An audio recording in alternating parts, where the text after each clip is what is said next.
I presented you with this is our combined cow balance all funds. I'm happy to report that we had a good May and June in sales taxes, where we were trending between 17.5% and 18% down on our sales taxes. We ended the year between 12.5% and 13% on our sales taxes. So that helped us gain some ground here at the end of the year. And as a result, we're putting $354,491 in the bank. So we started the year with $5.7 million, and we're ending the year right around $6 million. Of that, $5 million is in the general fund. So the rest of those funds are in HERF and in the other various accounts. But we do have approximately $5 million in our general fund to end the year, 27% down in our expenses. I'm proud that we were able to cut the expenses to the degree where we put money in the bank. I'm also proud that the cash flow analysis that I provide was way too conservative, but that's okay.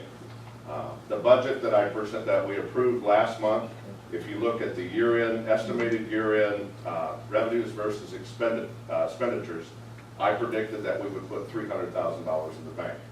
So I was pretty close when I estimated that on the budget that we sent to the state. We look at the revenues that come in and we gear the expenses down accordingly, whatever we have to do. And that's what all of the cities and towns across Arizona are doing, and the accounts that I've talked to.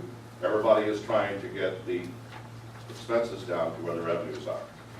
I think this is quite an achievement for the town, considering the obstacles we were up against at the beginning of the fiscal year.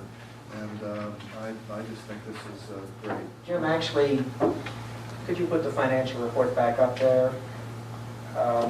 Last month, Vice Mayor Miller kind of explained things. I'd like to make one or two comments. If you could put the lower left part of that up there, and kind of the lower left part, and then kind of point to that bottom number, the 354,000. Yeah. That's the number that's important on this report.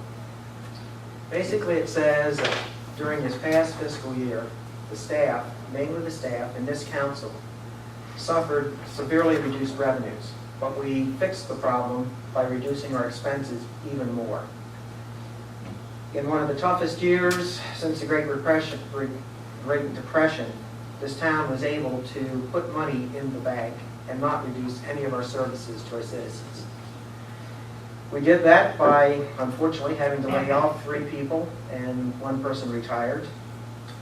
We watched every penny that went out the door. I was in town hall every day to see how the staff watched this money. They were very careful with the citizens' funds. We also asked our partners to work with us. Rural Metro, for example, rolled back a price increase effective December of 4%. Our town attorney was very diligent in reducing his expenses. And finally, this town benefits from the financial wisdom of prior councils. They didn't get us into big debt. They had a policy of getting money in the bank and then buying something. So I think everybody in this town should be proud to live in a town that has minimal debt, money in the bank, over $6 million, and a cash flow that's positive. We're bringing in more money than is going out. And I'd appreciate it if the citizens would stop in town hall and say thank you to the staff. They're the ones who made this happen. They did it on a day-to-day basis. So I think it's a good accomplishment, and I appreciate what everyone has done to make it happen, council and staff combined, especially the staff. I'm open to a motion to approve the financial report. I make a motion to approve agenda item number 7, the approval of the financial report for June 2010. Second. I have a motion and a second to approve the financial report for the end of June 2010. All those in favor signify by saying aye. Aye. Opposed say nay. Motion carried.